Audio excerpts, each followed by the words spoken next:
আসসালামু আলাইকুম। আমি রত্না। স্বাগতম রত্নাস লাইভ 007-এ। আজকে তোমাদের জন্য খুবই মজাদার আর সহজ একটি রেসিপি নিয়ে এসেছি, আলুর পরোটা। চলো শুরু করা যাক। এই রেসিপিটা বানাতে খুব বেশি উপকরণ লাগে না।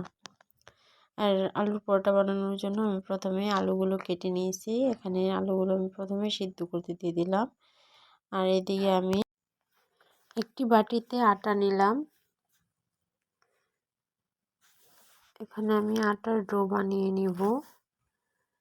এজন্য এখানে দিয়ে দিলাম 1 চিমটি লবণ এবং সামান্য পরিমাণে সয়াবিন তেল। এবার লবণ আর সয়াবিন তেল ভালো করে মিশিয়ে নিব। এরকম হাত দিয়ে ভালো করে মিশিয়ে নিতে হবে এবং অল্প অল্প পানি দিয়ে আটার ডো তৈরি করে নিতে হবে।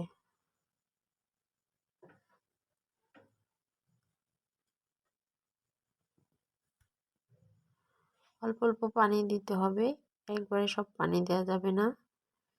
এবার আমি এই আটাটা ভালো করে মেখে রেখে দিব 10 মিনিটের জন্য। ঢাকনা দিয়ে ঢেকে রেখে দিব। আর এইদিকে হচ্ছে আমার আলুগুলো প্রায় সিদ্ধ হয়ে আসছে। এবার আমি আলুগুলো নামিয়ে নিব অন্য একটি পাত্রে।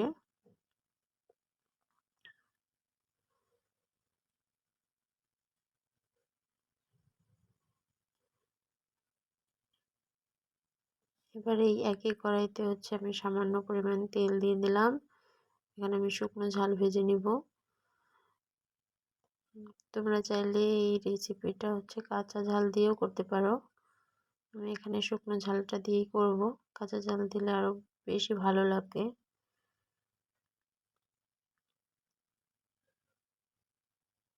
এখানে আমি পেঁয়াজগুলো ভেজে নিব।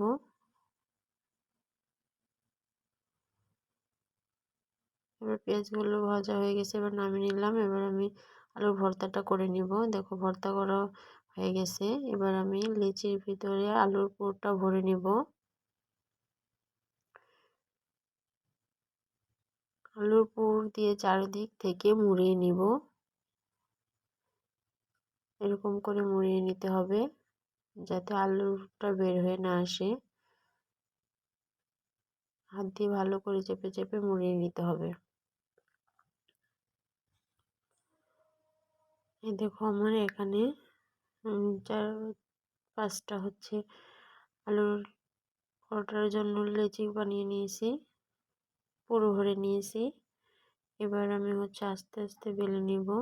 তো চেপে চেপে বেলা যাবে না।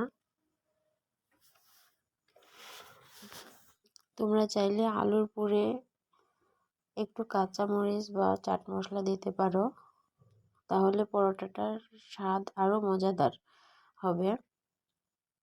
এবার আমি হচ্ছে আলুর পরোটাটা হচ্ছে ভেজে নিব।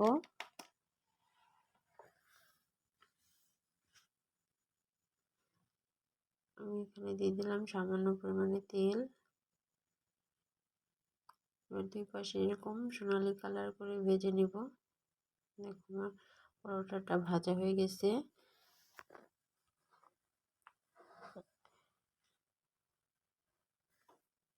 গরম গরম আলুর পরোটা রেডি।